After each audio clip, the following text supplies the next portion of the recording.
Listo, ok. Bueno, yo ya creé una pizarra, pero de momento no la vamos a usar inmediatamente, eso nos vamos a dirigir allá. Bueno, entonces, en principio, contarles que, bueno, eso es uno de los sistemas, desde el punto de vista homeostático, integrativo más importante, que es el sistema renal. Muchos, bueno, por no decir que todos, los órganos del cuerpo dependen del correcto funcionamiento del riñón. Hay un artículo muy interesante, bueno, hay varios, ¿no? Que yo les recomiendo que puedan revisar en el caso de que les dé el tiempo, sobre las consecuencias de la falla renal a nivel agudo y a nivel crónico. Eh, Se le presta mucha atención al tema de la falla renal crónica porque, como lo vamos a ver más adelante, bueno, de hecho yo creo que arranquemos un poquito con ese tema en particular porque considero que es fundamental que se haga una reflexión inicial acerca de, de esta realidad. Un momento ya les comparto este artículo que yo les, bueno, entre muchos les voy a recomendar. Esto se llama Conceptos actuales sobre la fisiopatología y clínica de alteraciones bioquímicas del síndrome urémico. Es un artículo muy extenso, es cortico, pero nos aboca a una reflexión inicial que es importante que tengamos en cuenta y es lo que estamos viendo en esta tabla. Cuando el riñón se empieza a deteriorar, vemos unas fases iniciales, particularmente las dos primeras fases no son sintomáticas, pero representan un nivel de daño renal siempre considerable, casi cercano al 50%. Eso se mide sobre todo en el porcentaje de función renal por algunos marcadores. Y aquí vemos un indicativo que ya ustedes muy bien conocen, que es la creatinina sérica, que es un indicador, no es un indicador directo de la función renal, lo vamos a ver más adelante, pero que es un indicador que actualmente se utiliza, bueno, se sigue utilizando muchísimo debido a su versatilidad, a su costo y a su rápida determinación, ¿sí? Que es la excreción de, perdón, la presencia de creatinina en sangre.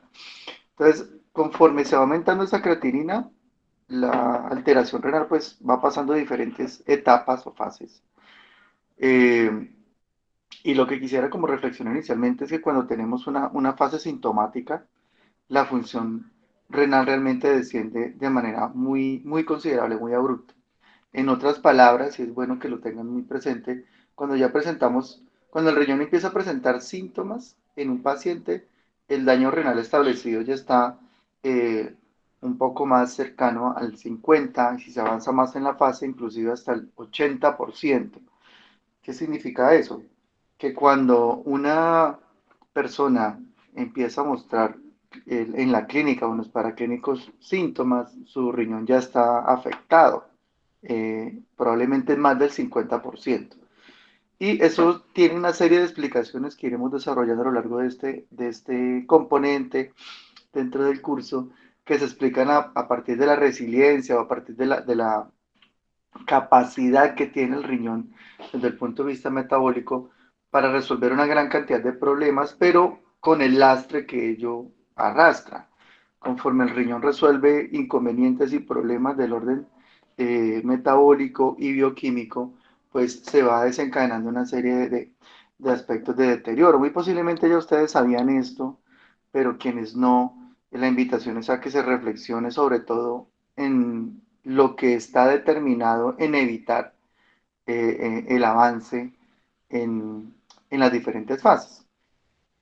Todo está asociado a temas de dieta, de evitar sedentarismo, el estilo de vida, todo lo que de alguna manera es atención primaria, promoción y prevención. Ya cuando vamos a fases de intervención, desafortunadamente pues el riñón ya tiene un nivel de daño siempre considerable, ¿vale? Si les da tiempo, pues terminen de pegar la lectura de este artículo, está en español, no está para nada complejo de leer y yo quería arrancar, bueno, nuestra clase con esa primera reflexión. Lo que nos aboca entonces es a comprender cómo el riñón es capaz de hacer tantas cosas y para ello pues tiene una gran cantidad de herramientas bioquímicas eh, que vamos a analizar acá. Antes de entrar, digamos, de lleno con lo que tiene que ver con la función bioquímica y renal, hay que ir conociendo, bueno, qué son todas esas cosas que hace el riñón y qué características tiene. Muchas de ellas, pues ustedes ya las conocen, llegados acá, como por ejemplo el tema de la regulación hídrica, el balance de electrolitos, tiene un rol importante en el balance de ácido-base, ¿sí? Participa en este balance de una manera activa y adicionalmente pues tiene un rol importante en la excreción de desechos de nitrógeno, en este caso urea, amonia y ácido úrico. Eh, Hay otros productos de desecho del metabolismo o del catabolismo que inclusive pueden ser endógenos o pueden ser consecuencia de una intervención farmacológica en un paciente, entonces también el riñón interviene en, en esos procesos en una, digamos, en una comunicación muy activa con el hígado. Entonces, esos dos órganos están muy eh, coordinados y comunicados frente a procesos de excreción. Cuando ustedes ven a nivel de la literatura lo que es el incremento de azoados y el incremento de desechos de nitrógeno, pues directamente se correlaciona con una correcta función renal. Pero aquí antes de entrar de lleno es importante aclarar lo siguiente. Un momento aquí al jam. Ah, yo lo cerré, no, aquí lo tengo.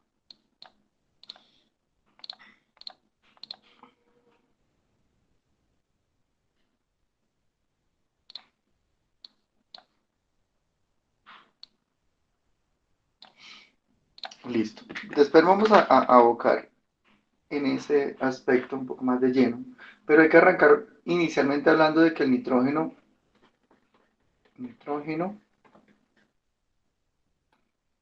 y su presencia en el cuerpo obedecen a lo que se denomina balance de nitrógeno. ¿Okay? Balance. Entonces, ese nitrógeno ingresa, ¿sí? Se da un ingreso principalmente a nivel dietario. Nosotros respiramos nitrógeno, ¿sí? O sea, pulmonalmente lo tomamos, eso lo explicamos, no sé si lo recuerdan. Pulmonalmente nosotros tomamos el nitrógeno en forma gaseosa. ¿Cuál es el lío? Que ese nitrógeno que nosotros respiramos tiene esta conformación. ¿Sí? Son dos moléculas, perdón, es una molécula con dos átomos de nitrógeno, las cuales tienen tres enlaces más dos pares de electrones no enlazantes. Bueno, esto realmente no importa. Lo que sí importa es que este nitrógeno es muy estable, es decir, es muy difícil romper esos enlaces que conforman la molécula. ¿Sí? Tiene un triple enlace. Esto hace que el nitrógeno que nosotros respiramos es inerte, es decir, no podemos asimilarlo. Miren lo curioso, es decir, respiramos todo el tiempo nitrógeno y el cuerpo tiene unas necesidades de nitrógeno, unas necesidades de ese nitrógeno, pero el que nosotros respiramos no podemos asimilarlo, es completamente inerte, ingresa y sale, ¿ok? Y sale particularmente porque no tenemos eh, una bioquímica que sea capaz de poderlo procesar y tratar. ¿Cómo se procesa ese nitrógeno? Pues usualmente tiene un ciclo, no sé si se acuerdan del ciclo de nitrógeno en su colegio, pero lo que sucede con él es que ciertas bacterias sí tienen la capacidad de cambiar su estructura. ¿Sí? Entonces, las bacterias toman ese nitrógeno, se llaman bacterias nitrificantes, lo toman y lo convierten en nitritos, lo oxidan. ¿Sí? Y luego algunas de ellas, sobre todo en conjunto con ciertas plantas, sobre todo de lo que son las leguminosas, o a través obviamente de animales herbívoros que consumen subproductos, plantas, entonces van adoptando el nitrógeno que poco a poco las bacterias van transformando en formas asimilables. Entonces, por ejemplo, las leguminosas lo convierten en aminos. ¿Sí?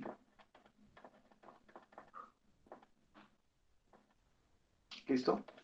Entonces, en esa conversión de aminos, las plantas usualmente lo adoptan y lo asimilan a nivel de algunas semillas, ¿sí? Semillas, por ejemplo, que nosotros consumimos, o se adopta a nivel de la biomasa en animales.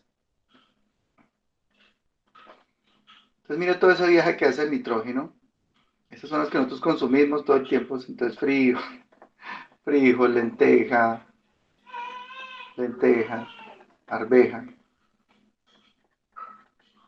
Sí, todas esas leguminosas que tienen un buen contenido proteico, ahora ingresan desde el punto de vista dietal. Entonces, miren toda la vuelta que tiene que dar el nitrógeno para poder ingresar al cuerpo. O a nivel de biomasa en carne, lo mismo. Y lo tomamos. Entonces, una vez que está en nuestro cuerpo, ese nitrógeno entra a constituir un balance, es decir, un equilibrio.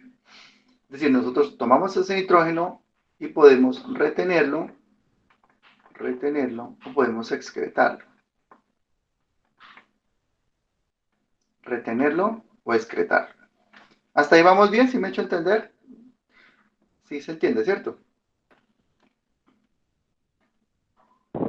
Sí, señor. Listo, muy bien. Entonces, si tenemos una retención del nitrógeno, retención, nuestro balance de nitrógeno, el balance es positivo. Balance es positivo. Y si lo que hacemos es excretarlo en mayor, entonces si lo sacamos, excretarlo, lo obvio es que ese balance sea negativo. ¿Por qué les estoy hablando de esto? Porque usualmente la incorporación del nitrógeno dentro de nuestro sistema metabólico es a partir de los aminoácidos. ¿Sí? Bueno, de otros compuestos nitrogenados, pero particularmente de aminoácidos, desde el punto de vista metabólico. Aminoácidos. Y esos aminoácidos vienen de fuente vegetal o de fuente animal. Para nosotros, cuando tenemos balance positivo y eso se incorpora en aminoácidos, lo que en nuestro cuerpo está sucediendo es biosíntesis.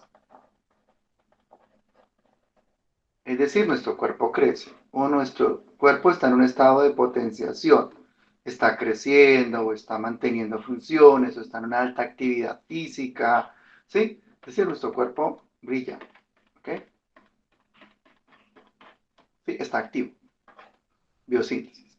Entonces, cuando eso sucede, el cuerpo necesita más nitrógeno del que está desechando y requiere un balance positivo. Cuando por el contrario nuestro cuerpo está un poco a la baja, por ejemplo, cuando estamos en una etapa adulta o ya en senescencia, cuando ya alcanzamos cierta edad, entonces nuestro cuerpo ya no tiene esa propiedad biosintética y nuestro nitrógeno ya no es tan necesario. ¿Sí? Ya no estamos haciendo tanta biosíntesis. Y lo que hace el cuerpo es tratar de excretarlo y los aminoácidos trata de descomponerlos. Descomponer. Ya les explico esta parte. Entonces ya no hacemos biosíntesis, sino que lo que estamos haciendo es una catálisis, un catabolismo. Estamos descomponiendo. Entonces, esto puede darse, este balance negativo puede darse normalmente por la edad, porque ya tenemos una edad avanzada, o porque tenemos contextos patológicos, ¿sí? Por alguna patología, ¿ok? Alguna patología, o por condiciones como la inanición. ¿Sí? Cuando estamos pasando un momento de crisis, de poca ingesta calórica, entonces el cuerpo tiene un balance negativo y utiliza los aminoácidos para descomponerlos y obtener energía a partir de ellos. ¿Vale? Entonces es importante que diferenciemos esos dos momentos, el del balance positivo y el del balance negativo. Eh, ya sea que tengamos un balance positivo o negativo, el cuerpo debe equilibrar la cantidad de nitrógeno, porque eso puede afectar diferentes funciones. Una muy importante que ustedes usualmente pueden recordar inclusive desde el semestre pasado, es que cuando hay un exceso de nitrógeno afecta sobre todo reacciones y equilibrio aminoácido, ya sea para síntesis o ya sea para catabolismo. Lo más fácil, digamos, de comprender es este proceso de descomposición y de catabolismo. Ya después nos podemos abocar si hay alguna duda sobre el proceso biosintético. Pero principalmente como ese tiene relación con aspectos de envejecimiento, patológicos o de contextos de inanición, es importante tener en cuenta que la descomposición de determinados aminoácidos que tienen nitrógeno, ¿sí? Recuerden que un aminoácido está formado por carbono, un grupo amino, ¿sí? Un grupo carboxilo, una saturación y una cadena lateral. Ese es un aminoácido. Pero si yo a ese aminoácido le quito el amino, esta parte que me queda del aminoácido, ¿sí? Se puede utilizar para producir energía. Energía. En otras palabras, para que se entienda, la parte del amino no sirve para producir energía.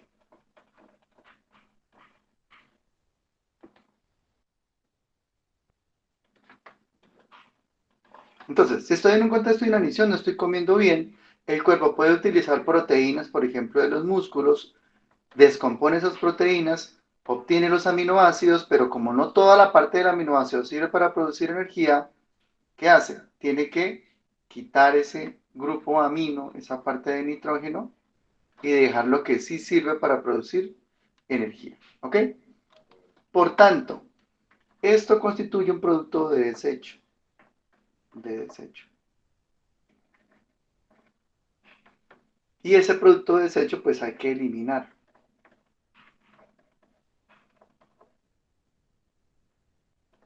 El riñón, pues, o renalmente, favorece la eliminación de ese exceso de nitrógeno. Puede ocurrir, vamos a ver a lo largo de la clase, que el riñón no funciona muy bien, ¿sí? O a nivel hepático también puede haber alguna insuficiencia hepática, pero principalmente aquí nos abocamos a la función renal. Entonces, cuando renalmente pasa algo y no hay una correcta eliminación del nitrógeno, eh, ya ustedes se pueden imaginar lo que puede suceder. El nitrógeno empieza a acumularse. ¿Sí? La acumulación de nitrógeno en términos metabólicos genera una serie de problemas. Si les da tiempo, pueden revisar el artículo que al principio les recomendé. Y esos problemas son muy diversos y multifactoriales y multisistémicos.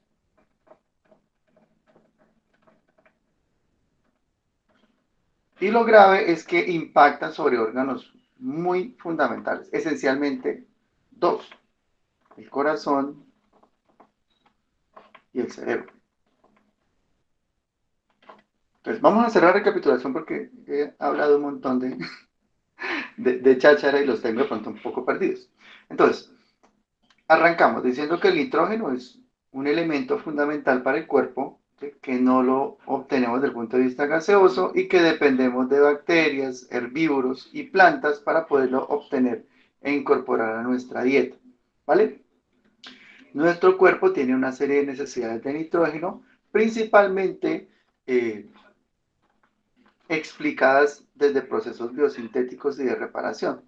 Biosíntesis y reparación, o mantenimiento, si lo podemos llamar así. Reparación y mantenimiento.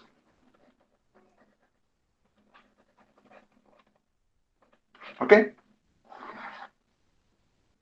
De acuerdo con los diferentes contextos, el cuerpo puede tener un balance, es decir, unas sumas y restas de ese nitrógeno con tendencia a retenerlo o a excretarlo. ¿Cuándo lo retenemos? O cuando tenemos un balance positivo, cuando necesitamos hacer una apropiada biosíntesis porque nuestro cuerpo está en un contexto de alta actividad. ¿Qué es alta actividad? cuando el niño está creciendo, cuando el adolescente está creciendo, cuando usted está haciendo ejercicio, está subiendo masa muscular, cuando tiene una alta actividad física, mental, bueno, todo eso es biosíntesis. Entonces, en ese sentido necesitamos una correcta ingesta de nitrógeno porque es el que soporta esos procesos de biosíntesis y de mantenimiento. ¿Ok? Mantenimiento. Y por el contrario, hay un balance negativo cuando necesitamos excretarlo porque resulta un compuesto o resulta un componente que no sirve para producir energía y que en ese sentido su acumulación puede generar un contexto patológico, aunado a otros factores como la edad, aspectos patológicos o contextos como la inanición. Analizamos, por ejemplo, el tema de la inanición. El cuerpo necesita obtener energía de las proteínas, por ejemplo, de sus músculos, perder masa muscular a expensas de obtener energía y como producto de desecho debe eliminar el nitrógeno que sobra debido a que, vuelvo y lo repito, no sirve para producir energía. Se elimina y se excreta. Cuando la excreción del nitrógeno, ya sea por balance positivo o por balance negativo, tiene alteraciones, pues tiende a acumularse y genera problemas de orden multisistémico que impactan órganos fundamentales como el corazón y el cerebro. ¿Listo? Esa fue toda la historia resumida en un minuto. No sé si me he hecho entender.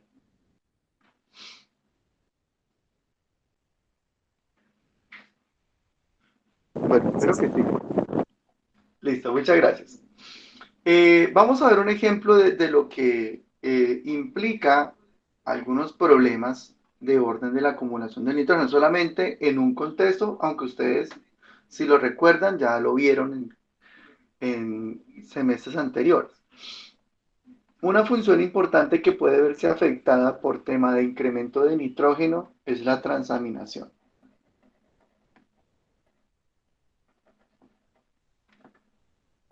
¿Qué es esto? ¿Qué es la transaminación? Es la capacidad que tiene el cuerpo de hacer ajustes en los aminoácidos que requiere, ¿vale? Voy a tomar un ejemplo. ¿Ve? Yo tengo, por ejemplo, necesito glutamato para la función cerebral.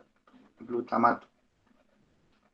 El cuerpo, el cerebro necesita glutamato.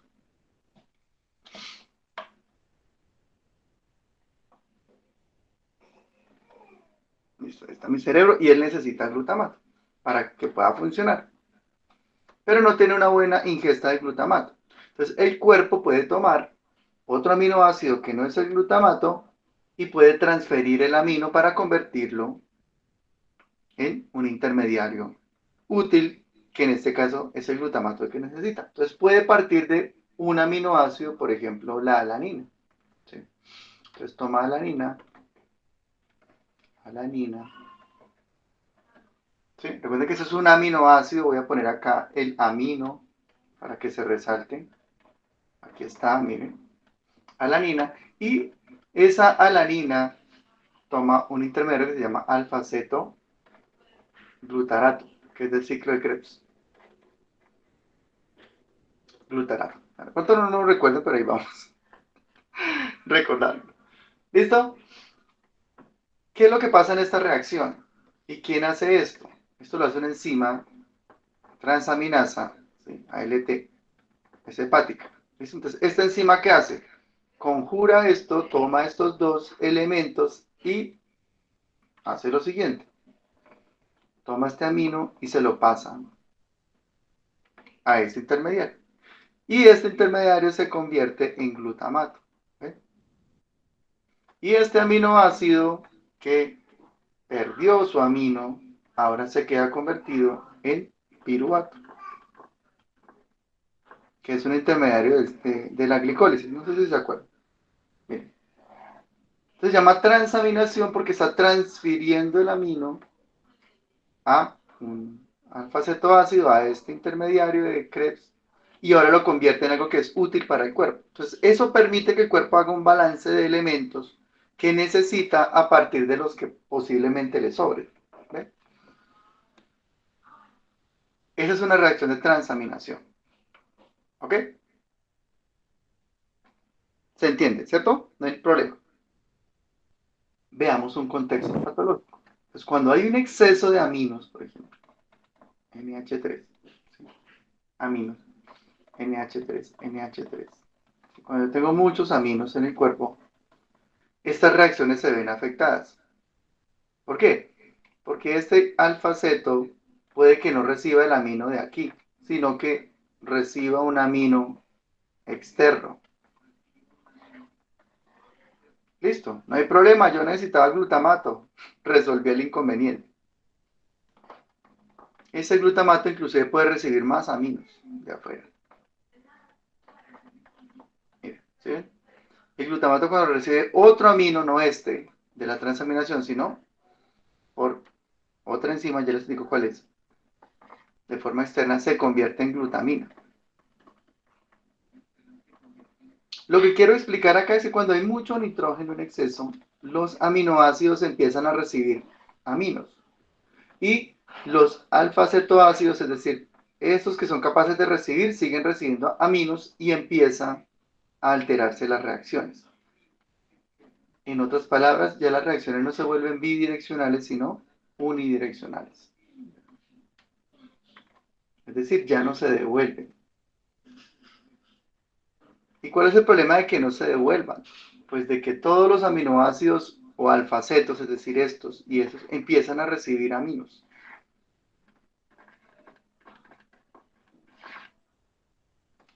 Se empiezan como a colapsar de aminos. Entonces, si por ejemplo, si el piruvato recibe aminos, se convierte en alanina. ¿Sí? La alanina ya no puede recibir más. Si el alfa-cetoglutarato recibe aminos, se convierte en glutamato. Si el glutamato recibe aminos, se convierte en glutamina. ¿Sí? Entonces, ese exceso de aminos ocasiona que las reacciones de transferencia de aminos ya no sean tan eficientes o que ya no se puedan llevar a cabo. Porque para que una reacción de transaminación funcione, tiene que existir alguien que recibe. Entonces, por ejemplo, este recibe. ¿Sí ven? Si yo quiero hacer esta reacción al contrario, el glutamato le entrega el piruvato, entonces este es el que recibe. ¿Sí ven? ¿Recibe qué? Aminos. Entonces el piruvato se convierte en alanina. Entonces mira que las reacciones pueden ser bidireccionales. Si el cuerpo en vez de necesitar glutamato necesita alanina, pues se devuelve la reacción. Pero cuando hay exceso de aminos, que es lo que quiero que analicen y lo tengan muy presentes, cuando hay muchos aminos, las reacciones tienden a volverse unidireccionales y ya no se devuelven. Y hacen que los intermediarios ahora acumulen más nitrógeno, como el caso de la glutamina. ¿Vale? Esto, por ejemplo, esta reacción de transferir un amino al glutamato lo hace una enzima que se llama glutamina sintetasa. Glutamina sintetasa.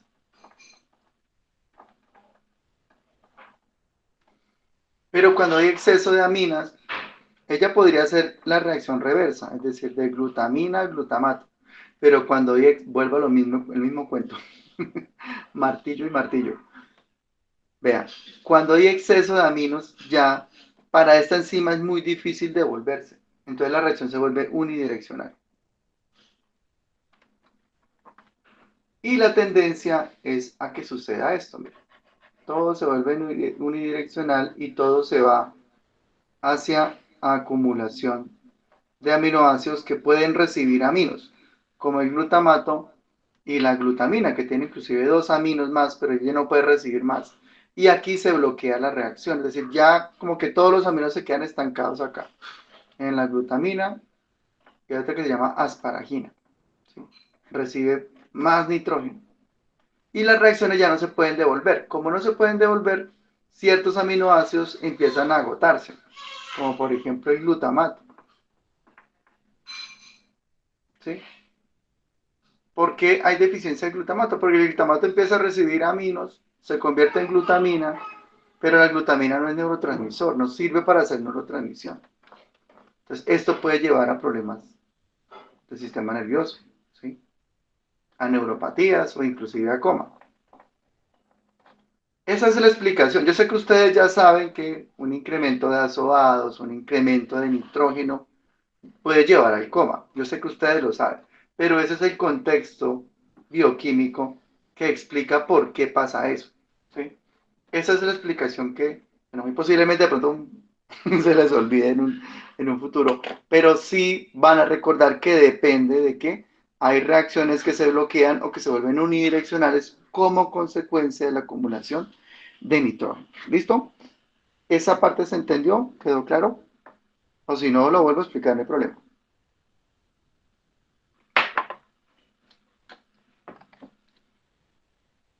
Sí, profe, quedó claro. Listo, perfecto. Entonces, ahí solamente estamos viendo un ejemplo, eso solamente es un ejemplo de lo que puede pasar cuando hay acumulación de determinados productos de desecho. Aquí estamos tomando, por ejemplo, nitrógeno. El riñón también tiene una intervención importante en regulaciones hormonales. Eso no lo vemos aquí, lo vamos a ver el próximo semestre.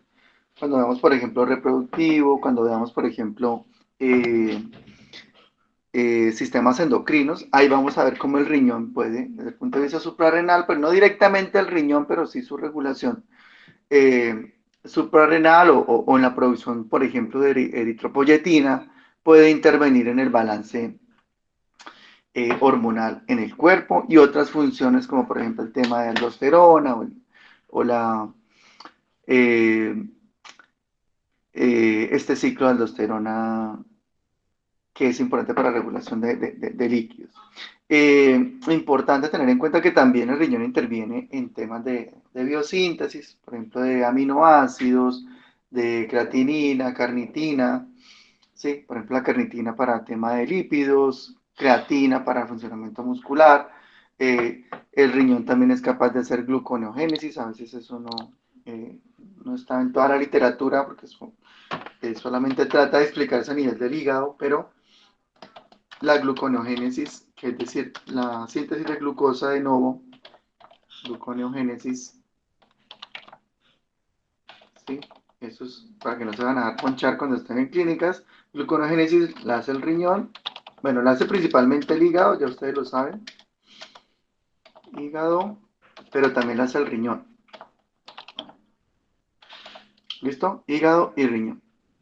Y hay otro órgano que también lo hace, que es el cerebro. Algunos autores o libros no incluyen al cerebro, porque la gluconeogénesis como función implica que se excrete glucosa al torrente sanguíneo. Entonces, el hígado y el riñón tienen una enzima que se llama glucosa 6-fosfatasa, glucosa 6-fosfatasa, fosfatasa, esa enzima. Entonces, esta enzima lo que hace es permitir la excreción de glucosa, es decir, que salga a la sangre. Permite que salga a la sangre glucosa. ¿Vale? El cerebro no hace eso. El cerebro hace gluconeogénesis, pero no es una gluconeogénesis completa porque no excreta glucosa a la sangre y no tendría sentido. O sea, el cerebro antes necesita es que le llegue azúcar, no, su función no es excretarla al cuerpo, pero lo puede hacer en determinados contextos eh, como críticos o contextos de neuroreparación o contextos que pongan un poco en jaque al cerebro, él es capaz de hacer glucosa 6-fosfato para su uso, pero el cerebro no va, bueno, hasta donde tenemos estudiado el cerebro no excreta glucosa, pero sí lo hace el hígado en mayor medida y luego en una proporción más o menos de un 15 a un 20% lo hace el riñón. Todavía no hay una certeza o una determinación de la función gluconeogénica renal, o sea, qué impacto tiene y cómo interviene en el balance de glucosa. Eso todavía se está estudiando. Hay una serie de estudios interesantes acerca de esa importante función renal, pero todavía falta aportar cierta evidencia para conocer exactamente por qué el riñón lo hace. ¿Sí? Comprendemos que el hígado pues, lo hace y es el eje central de esta ruta, pero todavía no sabemos exactamente por qué el riñón interviene en este mecanismo aportando glucosa. ¿Listo? Bueno, entonces continuamos. La función renal pues está explicada a nivel de un componente de anatomía funcional que ustedes van a ir viendo a nivel de la parte fisiológica. Yo me detengo mucho acá, como es el tema de la función corpuscular, el glomérulo, la cápsula de Bowman, los túbulos, pero sí hay un componente bioquímico que tiene sobre todo que ver con el sistema tubular, con el asa L y con la multiplicación contracorriente que vamos a ver aquí. ¿Okay? Igualmente, pues el riñón tiene dentro de su anatomía funcional una serie de aferencias, de arterias que irrigan la, el riñón como tal. ¿Sí? Aquí tenemos un esquema de nefronas, de cuenta que es diferente. Hay una variedad en cuanto al tipo de nefronas, hay unas que van hasta la corteza, otras son un poco más medulares, otras tienen una extensión de la asa L que va más a la parte medular, hay otra que es neuronas que son, se denominan neuronas corticales, su asa, el loop, no se extiende tan profundo y tiene unas funciones fisiológicamente allí se explica, y hay otras que sí realmente tienen una prolongación de las AL y tiene una serie de estructuras anatómicas reconocibles, como es el brazo descendente, el brazo ascendente y el loop como tal, delgado de el, de las AL, que tiene una serie de fenómenos físicos. Voy a aprovechar para ver si me sirve esta o la que sigue para explicar algo interesante que es fundamental que ustedes conozcan. Bueno, tomamos esta, llevémosla allí a la pizarra.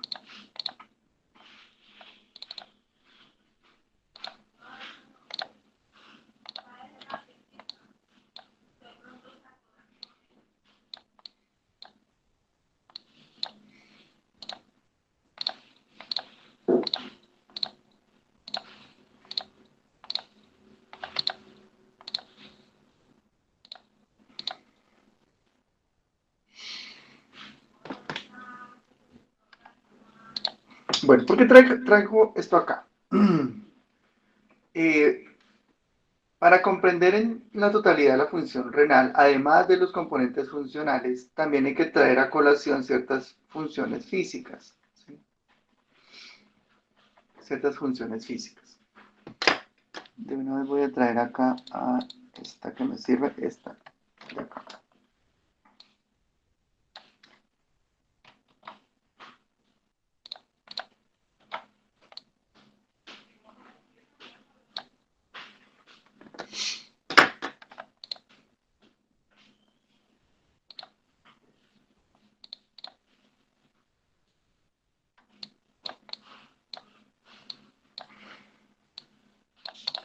Bueno, ¿qué significa cuando digo funciones físicas?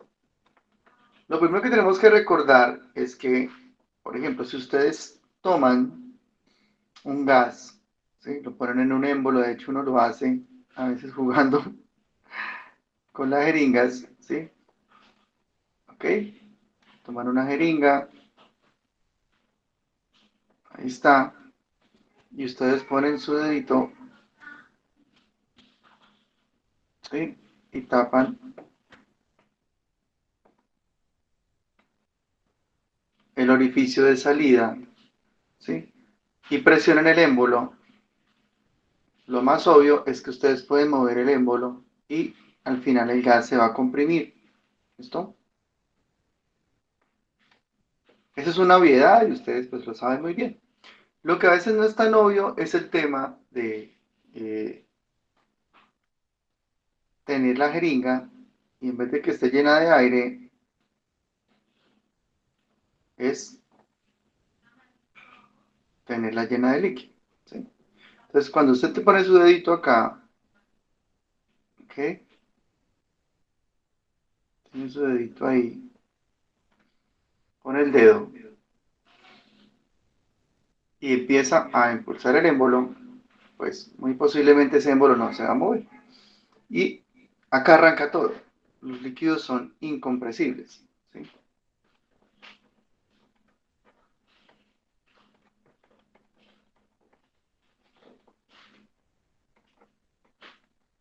¿Sí? Los líquidos pueden cambiar su volumen, eso es otra cosa. Es decir, que si yo aumento la temperatura de el líquido que está ahí, muy posiblemente el émbolo se va para arriba, porque incrementa su volumen. ¿Qué está pasando? Pues que las moléculas empiezan a moverse, a friccionar unas con otras y el volumen cambia en relación a la temperatura. La temperatura puede hacer cambiar el volumen de un líquido.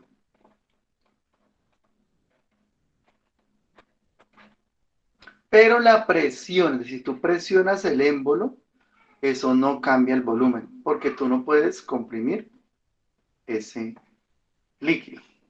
Voy a hacer dos ejemplos de nuevo. Yo tengo un recipiente y en ese recipiente yo tengo líquido, ¿sí? Si ese recipiente yo le aumento la temperatura, ¿sí? Aumento la temperatura, el volumen va a cambiar. No cambia mucho, pero cambia, ¿vale? Se va a aumentar un poco. Y si disminuye la temperatura, el volumen también va a disminuir un poquitín. Disminuye un poquito, no mucho, pero cambia. Entonces, eso es una prueba de que, bueno, eso se hacía en la realidad en laboratorio. No sé si en algún momento de su estudio lo hayan hecho en algún caso, pero esas variaciones de los líquidos por la temperatura inclusive tienen influencia en la fisiología y hay que tenerla en cuenta, ¿vale? Nuestro cuerpo trata de permanecer en una temperatura constante, ¿sí? Y eso también permite que tengamos un volumen constante en relación a esta función, ¿vale? Que no hayan variaciones en volumen en cuestión a la temperatura. Por otro lado, si yo quiero poner acá un émbolo y presionar el volumen que está ahí, ¿sí? Y presiono lo que va a ocasionar, si eso es un recipiente de vidrio, es que el recipiente se va a quebrar, ¿sí? Se va a romper, porque toda la presión va a estar distribuida en la superficie de vidrio hasta un punto en que puede romperse. Presiono y esa presión se traslada a la superficie del frasco. Eso también puede ser obvio para ustedes, pero a veces uno tiende a olvidar. ¿Por qué les estoy contando esto? Porque la presión de los líquidos, de los fluidos, sobre todo la sangre, impacta sobre las paredes, ustedes lo saben, ¿sí? De los vasos. Como los líquidos no se pueden comprimir, la presión que sale del corazón impulsando los líquidos ahora es un reflejo. De hecho, ese es el principio físico por el cual nosotros podemos medir la presión sanguínea. ¿Cierto? Listo. ¿Qué tiene que ver esto con el riñón? Pues que los fluidos y la presión que ellos llevan inmersas depende de factores como la temperatura, pero también depende de factores como la fluidez. ¿Ok? Esa fluidez pues, va a depender, por ejemplo, de la osmolaridad y el componente de solutos disueltos. Osmolaridad y solutos. En palabras un poco más sencillas, entre mayor cantidad de solutos o incremento en osmolaridad, la fluidez se puede ver impactada o reducida. ¿Ok? Lo contrario, baja osmolaridad y pocos solutos hacen que el fluido sea, pues, en ese sentido, bueno, el líquido sea un poco más fluido. Ahí tenemos una variable que impacta sobre la manera como los líquidos se pueden mover a través de los sistemas vasculares. ¿Okay?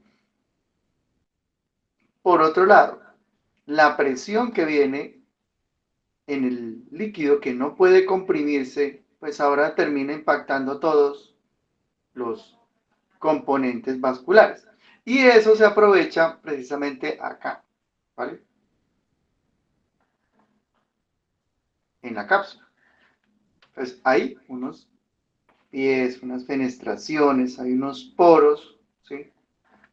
Ya ustedes lo verán a nivel fisiológico, en donde unas células se encargan de permitir o no, de manera controlada, el paso de los fluidos. ¿Ok?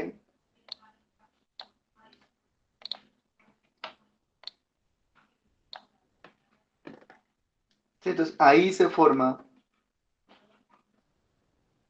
un poro, un hueco por el cual una célula en particular permite o no el paso de los fluidos. ¿Por qué les estoy contando esto? Porque hay una relación directa entre la presión y la capacidad de regulación y control del paso del filtrado. Entonces, si la presión es muy alta, pues estos podocitos y estas estructuras físicas que resisten o controlan el paso de los fluidos pueden verse afectadas. Bueno, por el contrario, si la presión es muy baja, estos poros que se presentan ahí pueden presentar alguna resistencia y evitan que haya filtrado. ¿Bien? Entonces, esto obedece un balance y una regulación importante de una presión que permita filtrar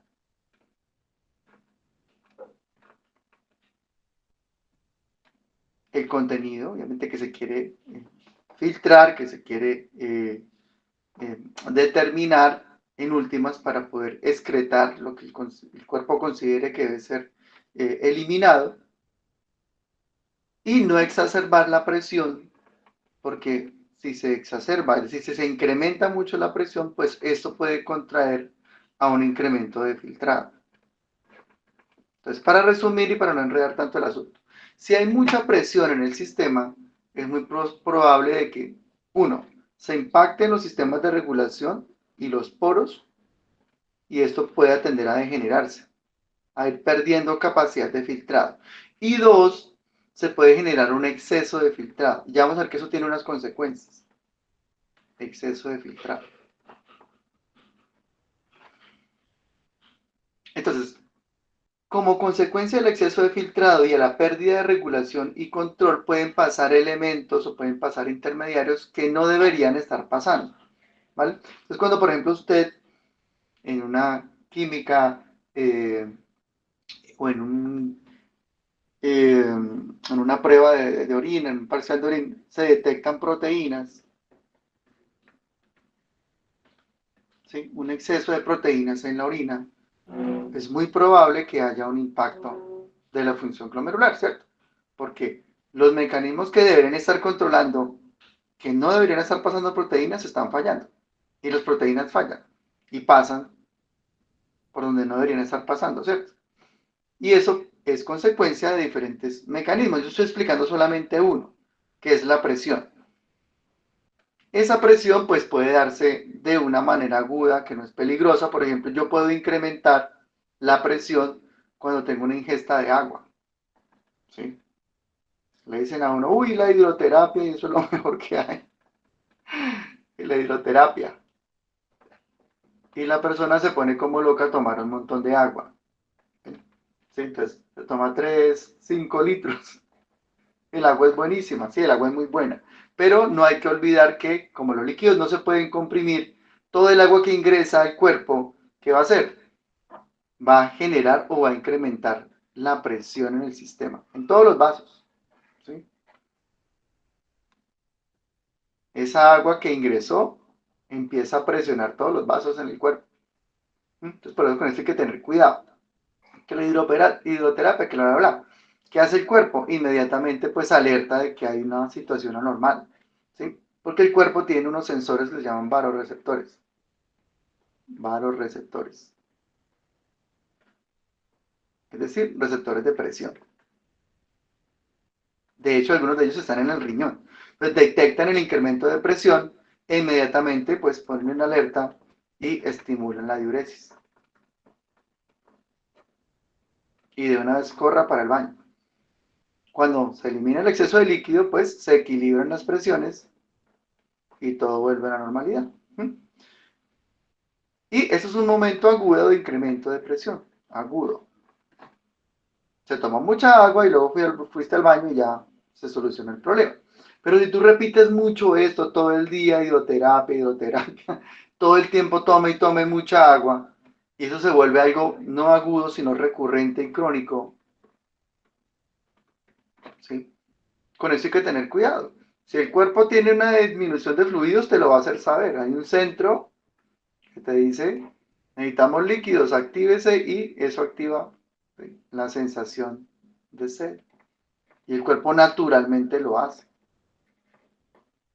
Pero yo no tengo que estar forzando a mi cuerpo a estar tomando 5 días, 8 litros. Hay gente que se pasa, la verdad. Tome y tome agua. Esto no es muy bueno, ¿sí? De hecho, no es, desde el punto de vista de equilibrio bioquímico, no es recomendable tomar tanta agua porque si el cuerpo tiene sed, te lo va a hacer saber, ¿vale? Y en ese sentido, en la cabeza, tenemos que meternos que toda ingesta de líquidos tiene un impacto sobre la presión y eso puede tener consecuencias. Ya estamos viendo cómo puede tener consecuencias sobre sistemas de filtrado y de regulación. Ya fisiológicamente ustedes qué van a ver, los números de la presión, la fisiología explica esos números acá.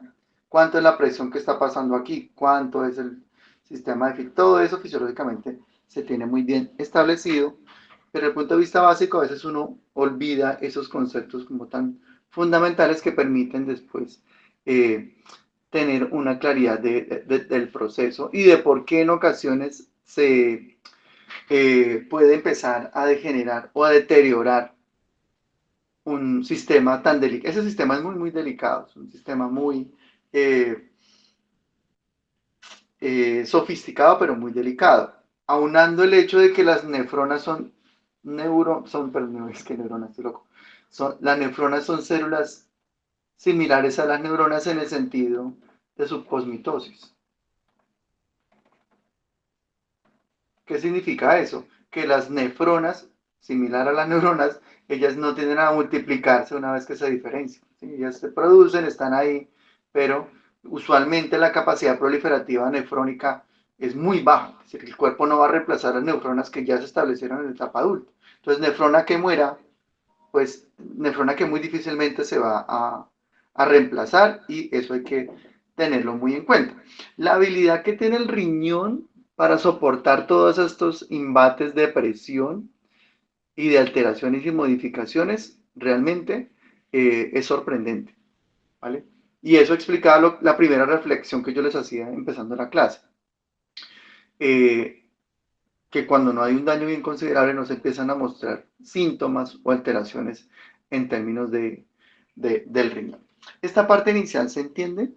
¿Sí quedó clara? Sí, señor. Sí, profe. Listo, correcto.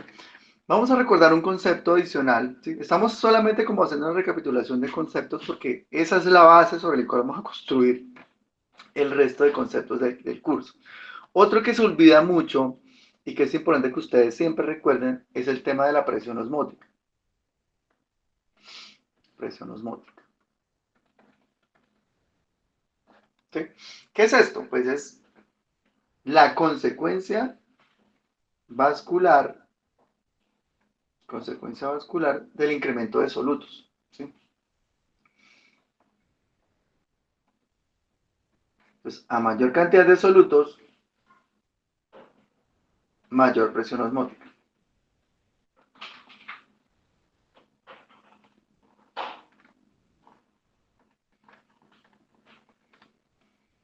¿Listo? Entonces, la presión osmótica es consecuencia de esa acumulación de solutos y puede afectar la función renal como tal. ¿En qué contexto se pueden incrementar los solutos? Por ejemplo, a nivel dietario. ¿Sí? Dietario.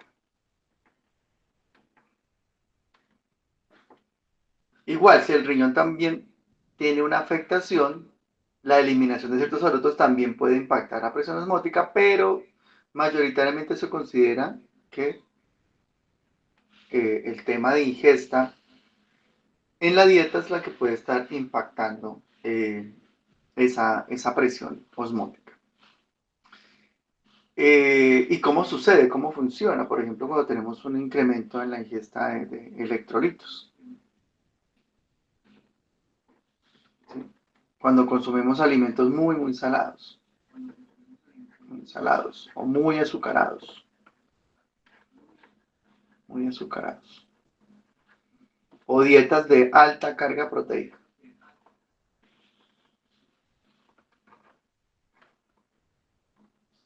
alta carga proteica. Entonces, cuando tenemos esos tres elementos, incluso también alta carga lipídica, carga lipídica. Sino que en estos niveles tienen mayor afectación. ¿Sí? Digamos, los lípidos impactan, pero en términos de que los otros también estén altos, es decir, las sales, los azúcares, las proteínas están altos y también se llega a una carga lipídica, pues también tiene un impacto particular a nivel vascular. Entonces, todos esos elementos en un contexto dado, pues empiezan a acumularse en la sangre. ¿Sí? ¿Por qué se acumulan? Porque esencialmente el sistema renal está diseñado para no excretarlos. ¿Vale? Les recuerdo, el sistema renal, el riñón, el sistema renal está diseñado, funciona de esa manera. ¿Sí? Así lo diseñó Chuchito, vea. Está diseñado para no excretar. No excretar. Ay, perdón, que se ve horrible. Excretar. Para no excretar ni azúcares, ni proteínas, ni lípidos. ¿Listo? Entonces, todo lo que llega a nivel dietario, pues se va a quedar en la sangre hasta cuando se ha transportado a los tejidos. ¿Vale? Entonces, aquí tenemos todos los tejidos esperando a que lleguen. Entonces, de acuerdo a la dinámica de los tejidos y cómo se consumen, pues estos elementos van a pasar a las células. ¿Ok?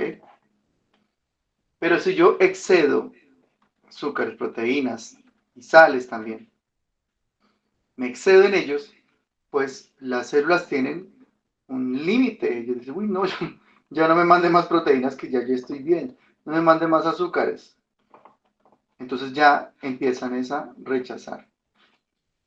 Y todo eso empieza a acumularse en sangre. ¿Listo?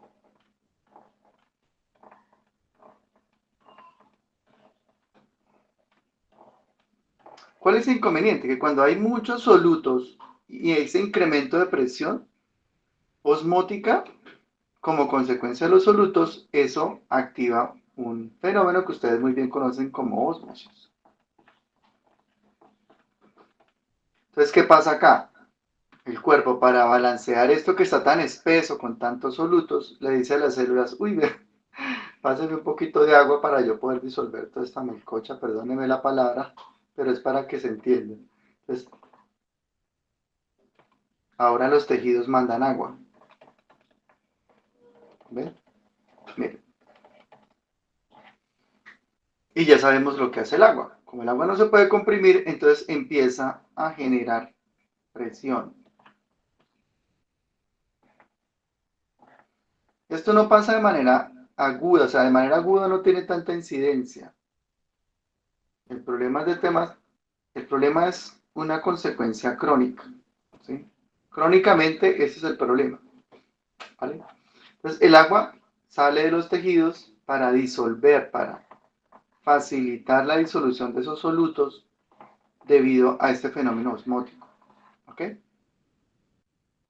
Dos consecuencias ahora. Los tejidos se deshidratan, es decir, las células se deshidratan. Y aquí hay una probabilidad de que incremente la presión en los vasos.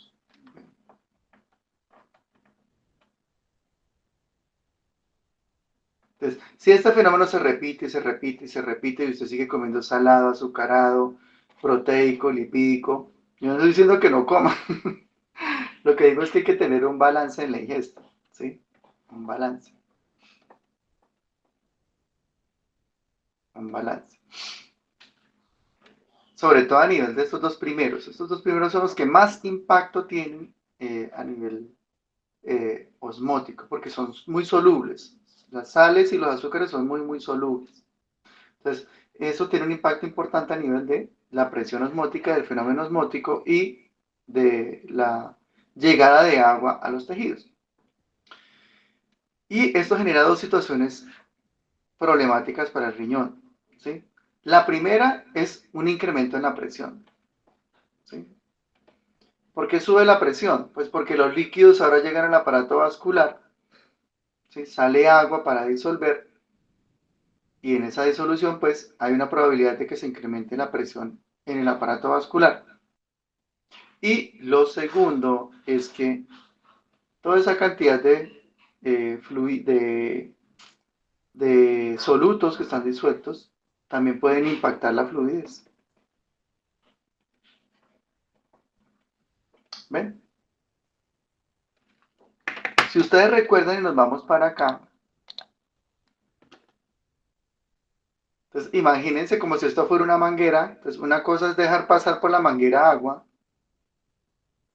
y otra cosa es, imagínense, solo por tener, solo por tener en la cabeza una idea así, eh, no es real, pero simplemente es para que veamos una exageración del proceso. Imagínense que estuviera fluyendo miel por acá, miel de abejas, pasando por aquí, a altísima presión. Ya ustedes se pueden estar imaginando en ese contexto surrealista, si eso no pasa, pero lo exageramos para que nos demos cuenta de el impacto de la presión y de la fluidez sobre acá. Entonces, imagínense algo muy espeso que esté pasando por acá, que intente pasar por aquí. ¿Sí ven? Obviamente puede tener un impacto. ¿Sí? Entre mayor presión, eso puede obligar a un exceso de filtrado. Y entre menor fluidez, pues también hay una dificultad de movilizar. Eh, Exagero hacia lo surreal, porque pues eso nunca pasa, pero es un factor que impacta, es decir, la fluidez impacta sobre esa capacidad de filtrar en ese sistema glomerular, ¿vale? No tanto como nos lo estamos imaginando ahí moviendo miel por acá, ¿sí? Nunca va a pasar eso, pero sí nos podemos imaginar un fluido que no corre muy bien por la sangre porque tiene dificultad de movilidad. En la vida real obviamente no pasa eso, no va a suceder una dificultad en el fluido, pero incremento en los solutos sí impactan la capacidad de filtrado y sí terminan impactando la presión, ¿vale? Entonces, exagero para que se entienda, pero en últimas, si usted va a ese como un sancocho y desde el punto de vista eh, excepcional y ya no es rutinario, pues ahí no va a pasar nada. O sea, no hay un impacto sobre el sistema porque está diseñado para resistir muchos impactos de ese tipo. Pero aquí lo difícil es el tema de la cronicidad, ¿sí? Entonces yo cuando tiene una dieta muy mal manejada, cuando tenemos exceso en el consumo de azúcares, exceso de comidas saladas, industriales, embutidos, chatarra, todo esto, todo el tiempo, como una bomba, todos los días, pues evidentemente se va a generar un deterioro, ¿vale? Y hacia allá va mi reflexión, ¿sí? O sea, mi reflexión va en que crónicamente parte del deterioro se explica a nivel dietario. Y lo interesante es que a nivel dietario es modificable, ¿sí? Tú puedes modificar la dieta. Y si lo modificas, pues hay un beneficio en el paciente. Modificar. Yo no estoy hablando de que todo el tiempo tiene que comer, comiendo ensalada y cosas súper sofisticadas, súper finas y nada. No, nada de eso. Simplemente eh, tener una regulación o un balance eh, de la ingesta de alimentos que tenemos. ¿Sí? Entonces, ensalada, el arroz, lo que usualmente nosotros tenemos en dieta, ¿sí? Y que nuestro mismo cuerpo se da cuenta de qué es lo que necesita, ¿vale? ¿Qué harán ustedes a futuro por sus pacientes? Pues identificar esto, ¿vale? ¿Cómo está comiendo la persona? Desafortunadamente tenemos algo en contra, muchachos y muchachas, y es que cuando el paciente llega con problemas renales, esto ya ha pasado hace mucho rato, ¿sí? Entonces, cuando una persona tiene una incidencia renal, su riñón ya está dañado más o menos en un 50-60%, ¿sí? Cuando usted empieza a detectar creatinina alta. Todavía se puede hacer algo, claro, se puede hacer mucho, pero hay que partir desde acá, ¿vale? Entonces, cuando usted le pide una creatinina al paciente y le llega con una creatinina de 2,5, ya sospecha, ¿sí? Alarma. Si le llega con una creatinina de 0,7, no, listo, normal. Entonces, cuídese, maneje dieta, como está. Entonces, siempre el tema de la prevención. Entonces, aquí, prevenir, prevenir. Por acá, sospechar y mirar a nivel de historia, ¿sí? Esto se sigue repitiendo o inclusive si se incrementa, ¿vale? Ya hay un daño, si esto sigue recurrente y se incrementa, pues ya es posible que ya haya un daño. Por tanto, hay que partir desde acá para mejorar la vida del paciente. Bueno, entonces en esa recapitulación vimos tres temas importantes. Primero, lo que tiene que ver con cómo el riñón tiene dentro de sus funciones el tema de balance de electrolitos, el balance sobre todo de azoados y de nitrógeno. Ya entendimos ciertos mecanismos acerca de cómo funciona. Dos, vimos que eso se puede afectar, sobre todo cuando el riñón pierde la capacidad de excretar esos elementos como los aminos. Y tres, vimos cómo funciones físicas terminaban impactando eh, o que podrían terminar impactando cuando hay una alteración a nivel dietario y a nivel de la presión sanguínea. Hay una cosa que también es posible aquí reflexionar, es que de por sí hay algunos síndromes que idiopáticamente todavía no está muy claro por qué las personas tienen alteraciones en su presión sanguínea. ¿Sí? Mire que la hipertensión arterial muchas veces no tiene un origen conocido. ¿Sí? Y eso pues pone en alerta y sobre todo es muy importante tener en cuenta que ese incremento de presión sí o sí va a terminar generando un deterioro de la función renal. Entonces una vez se detecte también, importante que se reflexione acerca de ese peligro que está subyacente en la forma como el riñón puede funcionar. Y aquí lo explicamos mediante una serie de ejemplos y vemos cómo se puede impactar a nivel dietario. Listo, entonces no sé si esos conceptos ya quedaron un poco más claros, retroalimentados, si ya recordaron algunos aspectos que no tenían todavía en memoria para pues continuar con los conceptos que vamos a seguir manejando de ahora en adelante. Si hay dudas, por favor me lo indican.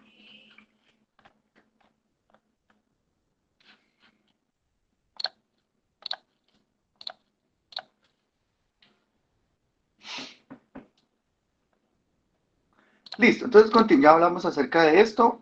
Hay una serie de etapas en las cuales se genera la función renal. Desde el punto de vista bioquímico, nosotros vamos a detenernos en algunos lugares de este recorrido. Desde el punto de vista muy fundamental o básico, tenemos un filtrado, una función glomerular, ¿ok? Luego tenemos un proceso que se llama secreción tubular y luego tenemos un proceso que se llama reabsorción. Esos tres momentos son importantes, lo vamos a ir viendo, cómo bioquímicamente intervienen componentes como por ejemplo los canales sodio, potasio, 2-cloro. ¿Sí? De hecho hay un artículo ahí en el Dropbox, ¿sí? Vamos a discutir un poquito, de pronto si no les da tiempo de leerlo, yo les cuento de qué se trata. Debido a que esos canales son importantes para la función sobre todo de secreción y reabsorción. ¿Listo? Entonces ahí podemos reconocer esos tres momentos de secreción y reabsorción y obviamente de filtrado. Analizando lo que acabamos de decir anteriormente, entre mayor cantidad de filtrado se genere, pues el trabajo secretorio y reabsortivo se puede impactar, ¿vale? Es decir, si yo consumo muchísima sal, aquí hay un trabajo en donde a nivel de secreción y a nivel de reabsorción tiene que haber una intervención. Cuando yo me paso en electrolitos en mi dieta, alguien tiene que pagar por eso. Y usualmente quien tiene que pagarlo es el riñón. ¿Por qué digo tiene que pagarlo? Porque usualmente los mecanismos de reabsorción de iones implican bombas o bombeo. Y el bombeo consume ATP. ¿Listo? Importante tener en cuenta eso. Entonces, si yo me excedo en el consumo de iones, ¿sí? En sal, en potasio, en la recaptura de estos iones o en la regulación de los mismos, voy a tener un desgaste energético. Y de hecho, vamos a ver que el riñón tiene mecanismos bioquímicos que respaldan el alto consumo energético en un contexto dado. Ahí se los pongo en el chat. ¿Sí? Entonces, el riñón tiene mecanismos metabólicos variados para enfrentar los desafíos,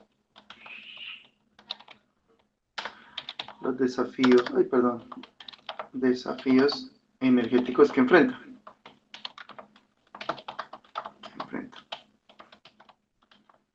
Entonces, me explico, vean. El riñón puede hacer glicólisis. Entonces, el riñón puede usar azúcares. Entonces, el riñón hace glicólisis. El riñón puede hacer gluconeogénesis. Si necesita azúcar, él también puede fabricar neogénesis. ¿Sí? ¿Cuándo podría necesitar azúcar? Recuerde que hay una parte de la glicólisis que es la glicólisis anaerobia.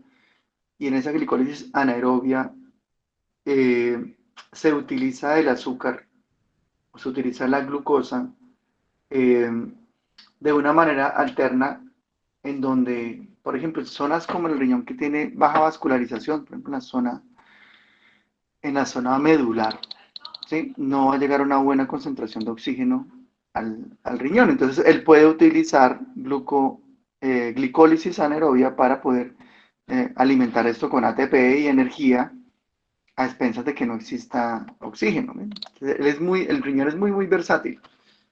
Gluconeogénesis también puede hacer metabolismo de lípidos. ¿Sí? También puede hacer catabolismo de aminoácidos. ¿Vale? Entonces, mire, toda la cantidad de cosas metabólicas que puede hacer el riñón para que en un contexto dado, y en ese sentido, se garantiza que él no va a tener una carencia energética para poder enfrentar esta función crítica que es la función de filtrado, ¿vale? Entonces, miren, glicólisis, gluconeogénesis, lípidos, aminoácidos, es decir, en ningún momento se va a quedar sin energía porque tiene diferentes cartas metabólicas que jugarse para enfrentar todo lo que él tiene que ser en términos energéticos. Miren qué interesante esa parte. Listo.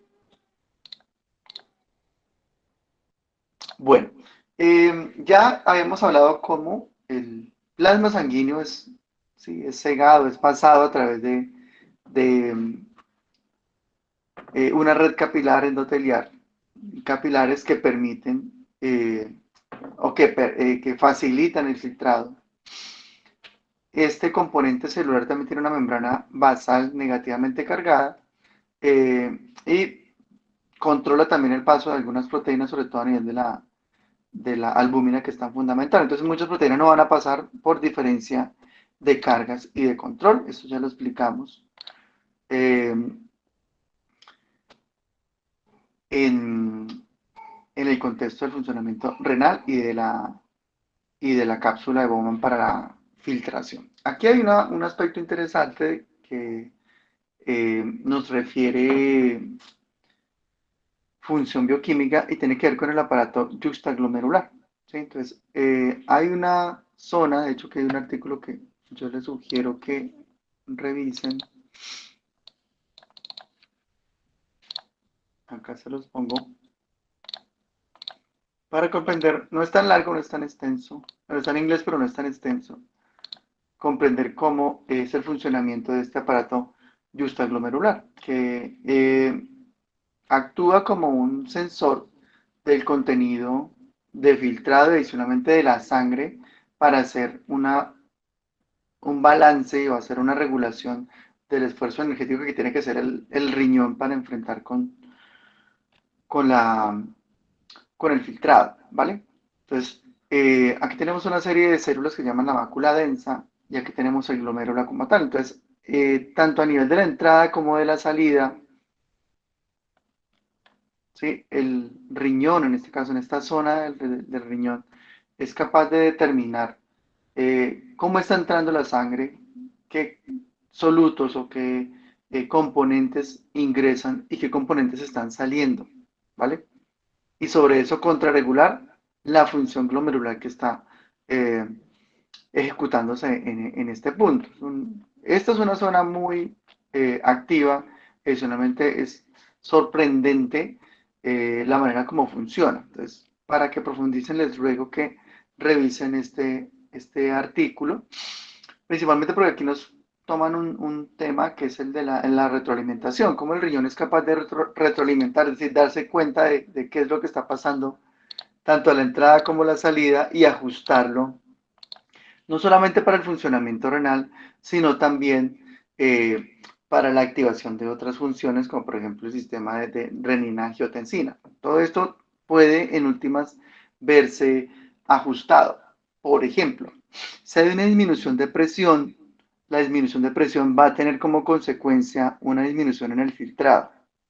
¿Por qué? Porque recuerden que el filtrado y la manera como funciona el sistema es generando una fuerza que pasa a través del sistema de los podocitos y de las células que son capaces de dejar pasar. Si hay una disminución considerable de la presión, eso puede impactar eh, la capacidad de filtrado y esto pues va a ser detectado a nivel del aparato yuxtaglomerular. ¿Cómo puede contrarregular o puede hacer una retroalimentación al riñón? Pues incrementando la presión. Entonces puede hacer que se active o se disminuya, dependiendo del contexto, el sistema renina-angiotensina y para eso hay una serie de moléculas que nosotros vamos a ir revisando a lo largo del avance de los diferentes capítulos de este componente. Entonces aquí es importante identificarlo y cuál es su principal función de ese aparato yuxtaglomerular. Les muy recomendada la lectura de este artículo. ¿Listo? Bueno, en términos de números, podemos ir aterrizando acerca de lo activo que es el riñón en cuanto a la función de filtrado. Aquí tenemos alrededor de 180 litros diarios de filtrado, ¿sí? Como consecuencia de la actividad renal. Miren, esto es un montón uno a veces ni se lo alcanza a imaginar diario, ¿sí? O si ustedes multiplican acá por 7 o al mes, imaginen toda la cantidad de filtrado que se genera a nivel del riñón. Acá no nos lo dicen, pero él filtra cerca de 1.5 kilogramos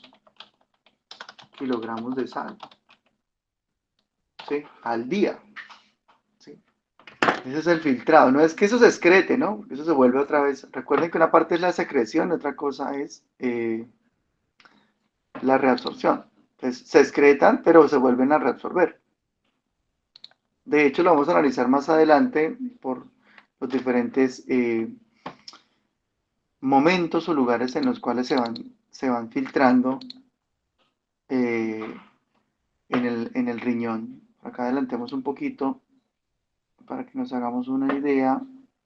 Miren, por acá, ¿sí? Entonces los diferentes componentes se van filtrando a lo largo de sitios de reabsorción, sodio, potasio, cloro, bicarbonato, en diferentes momentos en el riñón. Entonces eso es importante tenerlo muy en cuenta debido a la altísima eh, actividad que tiene el riñón para poder cumplir con las necesidades del cuerpo. ¿Listo? Bueno.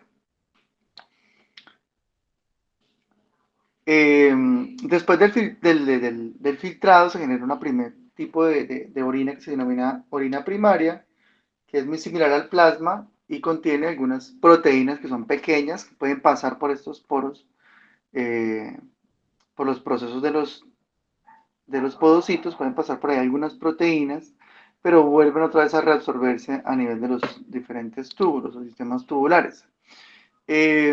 Cuando tenemos presencia de proteínas, lo expliqué anteriormente, más de 0.15 gramos, de 150 miligramos en 24 horas de proteínas, esto podría ser un indicativo de alguna patología que pueda estar pasando desde el punto de vista mecánico o a partir de pérdida de estabilidad de carga en, en las células que componen el aparato nefrónico, en la nefrona. Entonces, se puede identificar posteriormente. Usualmente la mayoría de las veces tenemos es una alteración mecánica. Cuando digo mecánica es como consecuencia de un incremento de presión y eso puede ser eh, un factor agudo, un proceso agudo que se puede estar dando. Ya cuando es muy recurrente, pues muy posiblemente pues, se puede estar hablando de un deterioro renal, pero pues obviamente requiere mucho más estudios. Subsecuentemente tenemos una proteinuria tubular, es decir, la presencia de proteínas que deberían estar filtradas y que no se reabsorben en los túbulos. Hay causas que pueden estar asociadas, por ejemplo, a la presencia de proteínas como mioglobina, hemoglobina, entre otras, y eso podría estar ya dándonos cuenta de un deterioro glomerular y renal considerable. Adicionalmente, pues los túbulos permiten, además del proceso de filtrado, procesos reabsortivos, que en un porcentaje importante de metabolitos y de electrolitos regresan en más del 95-99% de nuevo al plasma y lo que está sobrando pues es lo que se considera secreción tumular. La alta actividad que tienen este tipo de mecanismos a nivel tubular explica las demandas excesivas de energía y de las aferencias arteriales que tiene el riñón para poder cumplir con sus necesidades funcionales. Entonces, eso explica pues la alta carga mitocondrial que tiene el riñón, obviamente eso se explica a nivel del color que tiene, eh, y eso tiene que estar muy coordinado con funciones hormonales como el tema del balance hídrico, eh, a nivel de ingesta de líquidos o eliminación de líquidos y adicionalmente de la reabsorción de determinados eh, electrolitos, como por ejemplo lo que sucede con el tema de la paratormona que revisaremos más adelante en el curso. ¿Listo?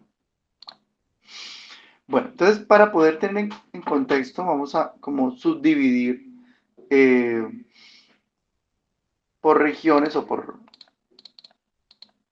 momentos lo que ocurre a nivel una vez se genera el filtrado. Entonces, aquí tenemos en primera instancia lo que se denomina la túbulo proximal y en ese túbulo proximal se va a hacer una alta carga reabsortiva, ¿sí? Para ubicarnos un poquito mejor porque allí no estaba siendo muy claro.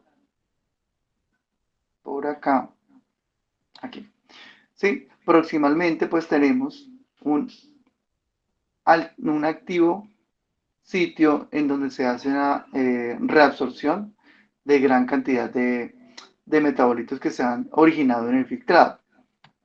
Alrededor del 70% del agua y de electrolitos termina filtrándose en esta zona. ¿Listo? En el túbulo proximal. La mayoría del sodio, cloro y potasio, el 70% del agua, es decir, de esos 180 litros alrededor de Sina, 120 litros se reabsorben en este sitio. Sodio, principalmente reabsorbido, y el cloro y el agua. Casi el 100% de la glucosa y los aminoácidos se reabsorben en el túbulo proximal, ¿vale? Y aquí tenemos anclado a esas funciones un sistema de transporte activo de glucosa y aminoácidos. Y aquí también en el túbulo proximal se reabsorbe bicarbonato. Entonces, en primera medida, a nivel de reabsorción, en el túbulo proximal, como lo vemos en la diapositiva, tenemos 70% de fluidos de agua, electrolitos, aminoácidos, glucosa y bicarbonato.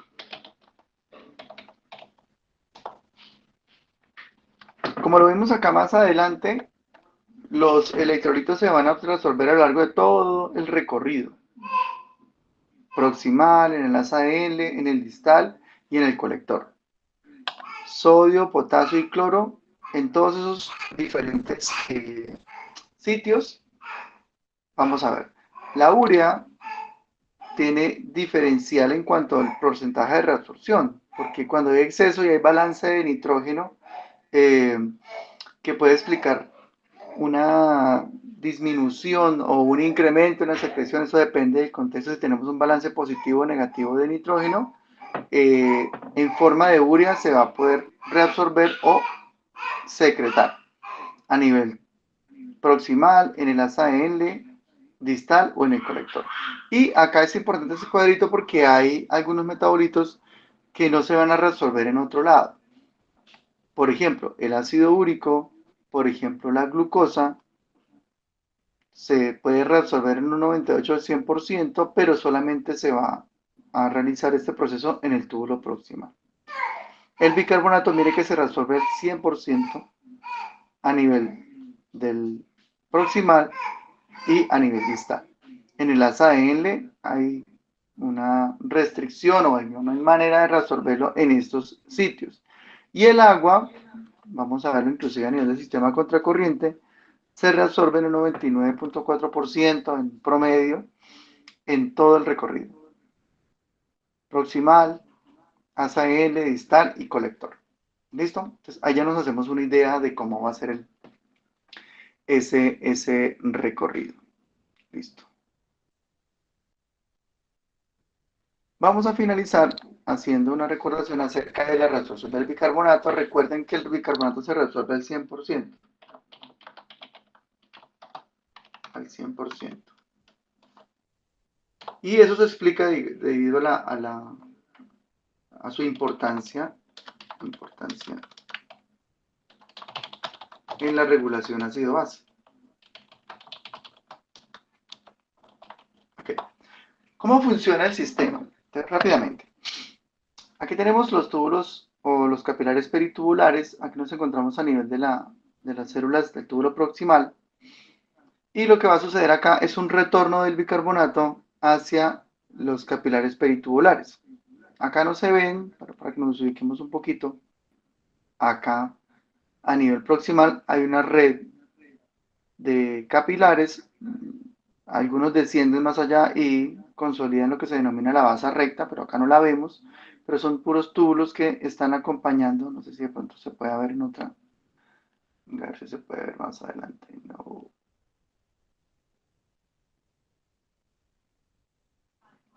Sí, acá se ve, mire.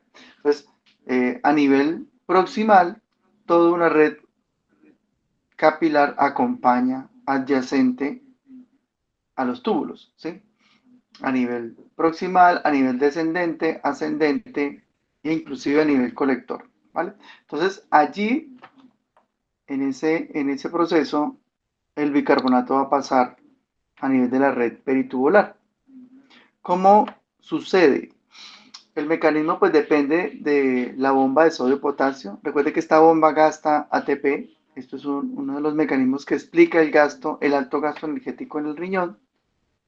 Se envía por medio de la bomba sodio a la red peritubular y esto en compañía, digamos, con un antiporter clorobicarbonato permite la entrada de cloro y la salida de bicarbonato hacia la red peritubular. ¿Ok? Hay otro elemento que es un cotransporte sodio-bicarbonato que también, con el incremento de sodio, mueve el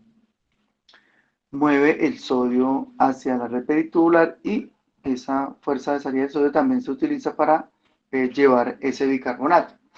Hay una cosa interesante, es que como consecuencia del metabolismo oxidativo, el dióxido de carbono puede fluir libremente por la red de células proximales. Y aquí la enzima anhidrasa carbónico convierte ese dióxido de carbono en ácido carbónico que termina disociándose y movilizando el bicarbonato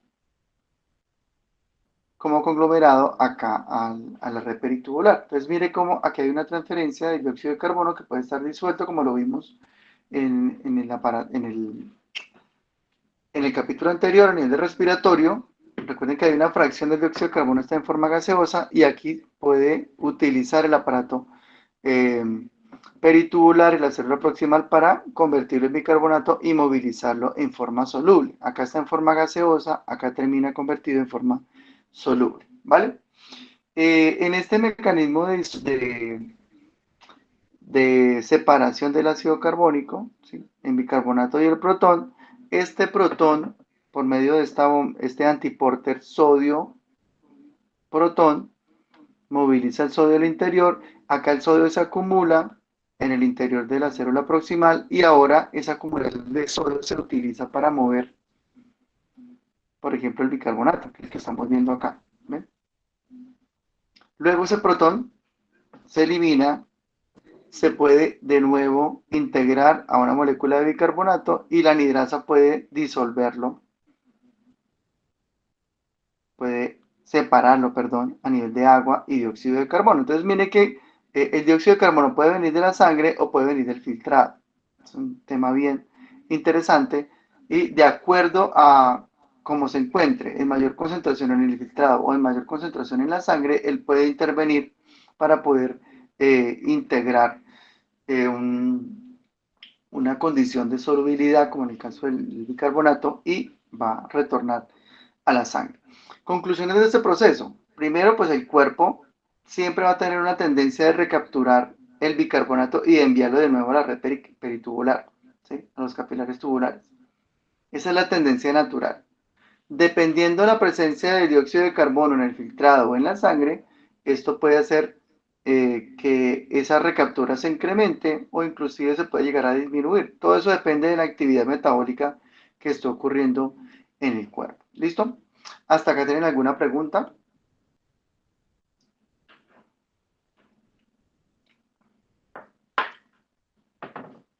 No, señor. ¿Listo? Bueno, entonces vamos a dejar hasta acá, muchachos. ¿Listo? En la próxima clase vamos a tomar bueno, abordar lo que es un tema bien interesante frente a la multiplicación contracorriente. Y aquí nos explica realmente cómo bioquímicamente funciona el riñón y si es posible, pues les recomiendo la lectura o por lo menos las 2 primeras páginas de este artículo, ¿sí?